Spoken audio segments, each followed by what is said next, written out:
வணக்கம். கிருஷ்ணகிரி மாவட்டத்திலிருந்து உங்கள் சிவகுரு விவசாய சங்க தலைவர். தற்போது பழைய தோப்பை எப்படி பராமரிக்கிறது, அதை எப்படி நம்ம புதுமையாக்குறதுன்னு ஒரு காணொளி தான் நம்ம தற்போது பார்த்துட்ருக்கீங்க. பாருங்கள், இதை பார்க்கும்போது என்னுடைய தோப்பு தான். சுமார் ஒரு 60 ஆண்டுகள் பழமையான தோப்பு. சுமார் ஒரு 20 ஐடி இருக்குது.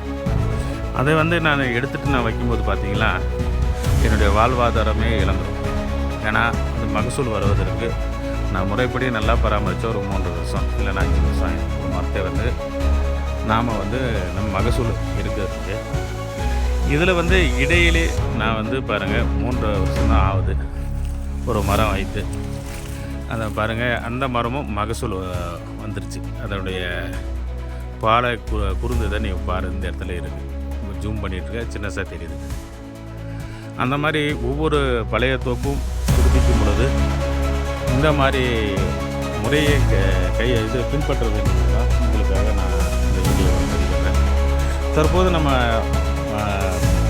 தென்னை மரத்திற்கு நாம் இடும் உரங்களோ எருவுகளோ அது பார்த்திங்கன்னா ஒரு 60% தான் மட்டும் அது ஓலை பட்டை இருக்குது. மீதி 40% தான் தென்னங்காய்க்கு போகணும்.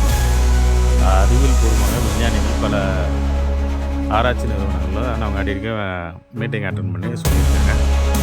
அந்த வழியை நாங்கள் பின்பற்றி தான் இப்போ என்ன பண்ணுவோங்க, இந்த ஓலையை அப்படியே நம்ம உள்ள மக விட்டு அப்படியே ஒரு ரொட்டேட் ஓட்டும் போது அதுக்கு ஒரு குறைந்த அளவு ரசாயன உரத்தை பயன்படுத்துகிற அளவுக்கு நம்ம தூக்க தயாராக அந்த ஓலையை பாருங்கள் அப்படியே போட்டு வரோம். உண்மையிலே அது ஒரு மிக சிறந்த மகசூலை கொடுக்குதுன்னா நாங்கள் ஒரு 2 ஆண்டுகளுக்கு முன்பு பார்த்திங்கன்னா என்னுடைய ரசாயன உரங்களும் எதுவும் அதிகமாக பயன்படுத்தலாம். பட் பார்த்திங்கன்னா மகசூல் குறைவாக தான் இருந்தது. அந்த ஓலையே அதனுடைய ஓலையை மக்க வைத்து அது எருவாக போகும்போது மகசூல் கண்டிப்பாக சிறப்பாக இருக்குது.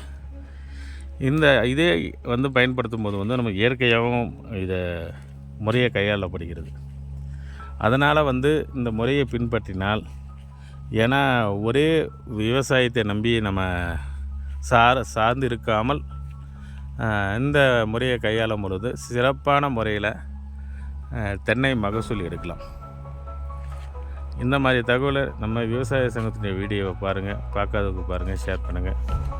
மீண்டும் அடுத்த ஒரு நல்ல பதிவில் சந்திப்போம். நன்றி, வணக்கம். கிருஷ்ணகிரி மாவட்டத்திலிருந்து உங்கள் சிவகுரு.